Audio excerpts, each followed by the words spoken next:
L'auteur du livre Robert Kiyosaki dit qu'il a deux pères. L'un est son propre père biologique et l'autre est le père de son meilleur ami. Le propre père de Robert était docteur et enseignait à l'université.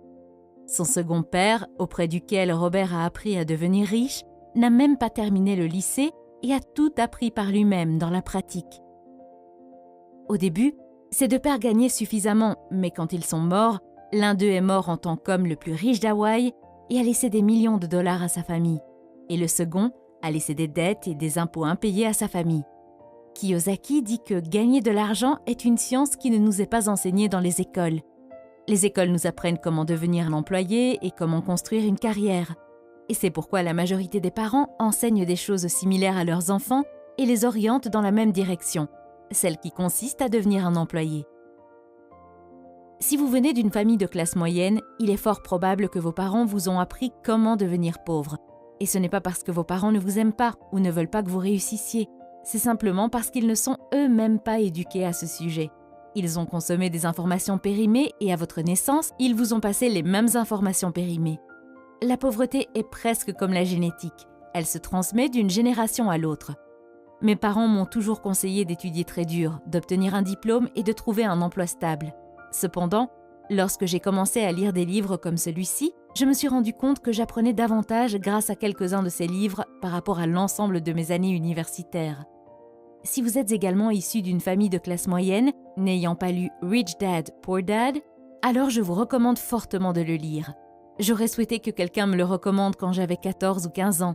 Tant de choses auraient pu être positivement différentes dans ma vie si je l'avais lu plus tôt. Dans cette vidéo, je vais vous parler des 7 idées principales du livre. La première idée concerne l'importance de l'éducation financière et la compréhension de la différence entre un actif et un passif. Comprendre cette différence est l'étape la plus importante pour devenir riche. En termes simples, l'actif est ce qui vous met de l'argent dans la poche et le passif, ce qui vous enlève de l'argent.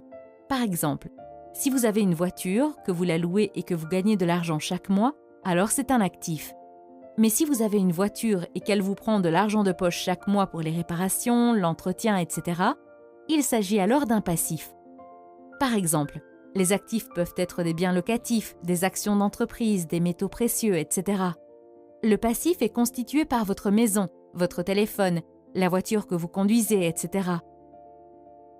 Les riches se concentrent sur l'augmentation de leurs actifs, tandis que les pauvres achètent des passifs et se concentrent sur leurs revenus.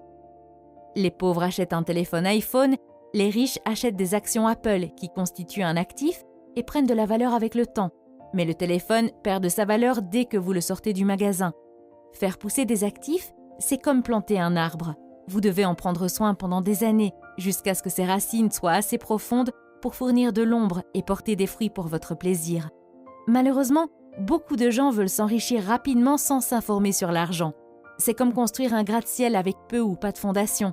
Et c'est pourquoi vous voyez des gens qui gagnent des tonnes d'argent, mais qui au bout de quelques années perdent tout. La deuxième idée est la suivante. Les riches ne travaillent pas pour l'argent, c'est leur argent qui travaille pour eux. À un très jeune âge, Robert a eu son premier partenaire en affaires, son camarade de classe Mike. Ils travaillent pour le père riche qui leur donnait des leçons sur la façon de gagner de l'argent. La première règle qu'ils ont apprise est que les riches ne travaillent pas dur pour l'argent, leur argent travaille dur pour eux. Les riches utilisent leur cerveau et trouvent des moyens pour que leur argent travaille pour eux 24 heures sur 24, 7 jours sur 7. Du point de vue d'une personne riche, chaque dollar ou peso gagné devient un petit employé et travaille dur pour en gagner un autre. Au contraire, les pauvres et la classe moyenne sont guidés par la peur ou le désir. Ils craignent de ne pas pouvoir payer leurs factures, alors ils travaillent encore plus dur. Ou bien, lorsqu'ils gagnent plus d'argent, leur désir se manifeste et ils commencent à le dépenser pour des dettes telles que de plus belles voitures, de plus grandes maisons, etc.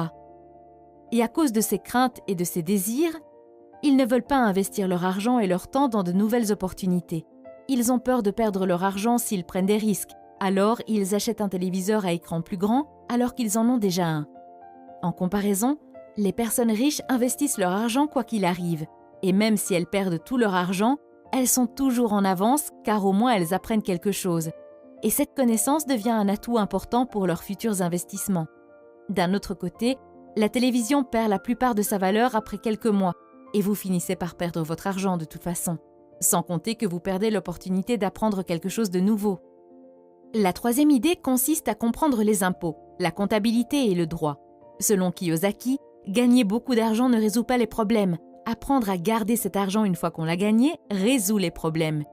Si une personne riche gagne 100 000 $, elle garde tout. Mais si une personne pauvre ou de la classe moyenne gagne 100 000 $, elle est lourdement imposée et perd 30 à 40% de cet argent.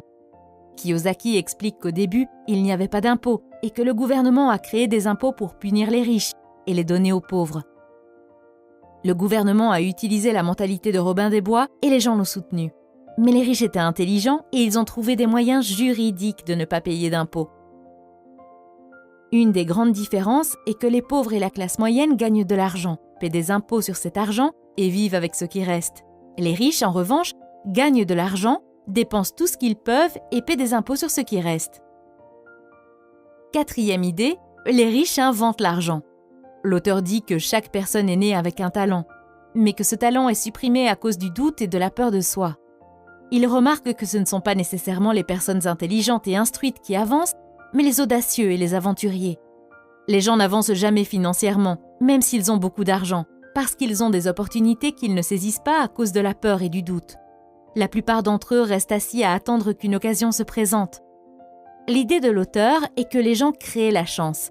Ils ne devraient pas attendre qu'elle se présente. Il dit que c'est la même chose avec l'argent, il faut la créer. Cinquième idée, travailler pour apprendre. Ne pas travailler pour l'argent. Kiyosaki dit que son père pauvre était intelligent, bien éduqué et travaillait pour de l'argent parce que la sécurité de l'emploi signifiait tout pour lui. Son père riche est devenu millionnaire en travaillant pour apprendre.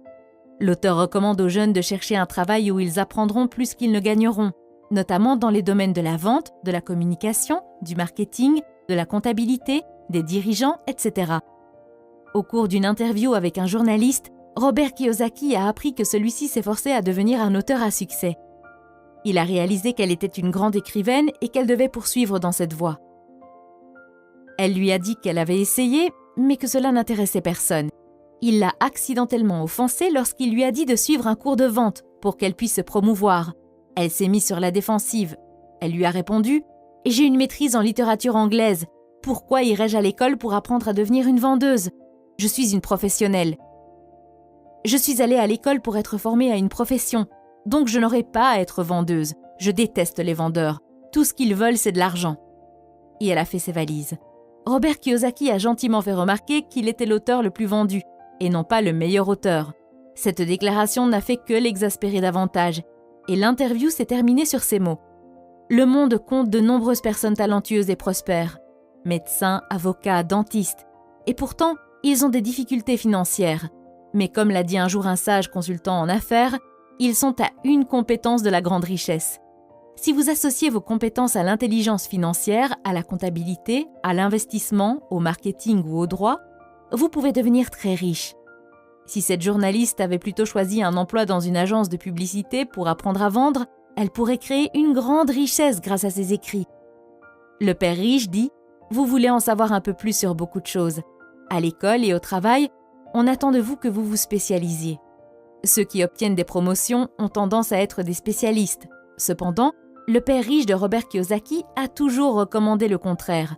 C'est pourquoi, au fil des ans, Robert a travaillé dans différents secteurs de l'entreprise de son père riche, où il était censé assister à des réunions avec des avocats, des banquiers, des comptables. Pour le père riche, il était essentiel que Robert connaisse tous les aspects de la création d'un empire. Idée 6. Les personnes qui évitent l'échec évitent aussi le succès. La plupart des gens ne gagnent jamais parce qu'ils ont peur de perdre ou d'échouer. Si vous regardez la façon dont les humains sont conçus pour apprendre, nous apprenons en faisant des erreurs. Nous apprenons à marcher en tombant. Si nous ne tombions jamais, nous ne marcherions jamais. Il en va de même pour apprendre à faire du vélo. Il en va de même pour devenir riche. L'échec fait partie du processus de réussite. Kiyosaki dit « Je regarde mon jeu d'argent comme mon jeu de tennis. Je joue dur, je fais des erreurs, je corrige, je fais encore des erreurs. Je corrige et je m'améliore. Si je perds le match, je tends la main à mon adversaire, lui serre la main, lui souris et lui dis « À samedi prochain ». Je connais personnellement de nombreuses personnes qui ont essayé de créer leur propre entreprise mais qui ont échoué et ont fini par abandonner après 3 ou 4 échecs. Je suis toujours étonnée de voir comment ces personnes s'attendaient à réussir après quelques essais. Abandonner après un échec à 3 ou 4 reprises, c'est comme commencer à aller à la salle de sport pour se mettre en forme, mais après quelques jours, on abandonne parce qu'on n'a pas vu de résultat. Si vous voulez vous mettre en forme, vous devez être constant. Vous devez changer votre programme d'exercice s'il n'est pas efficace. Vous devez essayer un régime différent. Vous devez essayer un autre entraîneur jusqu'à ce que vous trouviez ce qui vous convient. Malheureusement, les gens n'appliquent pas la même mentalité lorsqu'il s'agit de se mettre en forme financièrement. Idée numéro 7. Ne vous concentrez pas sur vos revenus, mais sur vos actifs. Les riches à long terme construisent d'abord leur colonne d'actifs, et ce n'est qu'ensuite que les revenus générés par la colonne d'actifs leur permettent d'acheter leur luxe. Les pauvres et la classe moyenne achètent des produits de luxe à la sueur de leur front et avec leur sang. En d'autres termes, si une personne riche veut acheter une voiture de luxe, elle ne l'achète pas tout de suite. Il achète d'abord des actifs tels que des entreprises ou des biens immobiliers, et si ces actifs génèrent de bons revenus, il les utilise pour acheter la voiture. Il se concentre toujours d'abord sur l'actif. Si vous avez aimé la vidéo et souhaitez voir d'autres vidéos comme celle-ci, n'oubliez pas d'aimer cette vidéo et de vous abonner à la chaîne.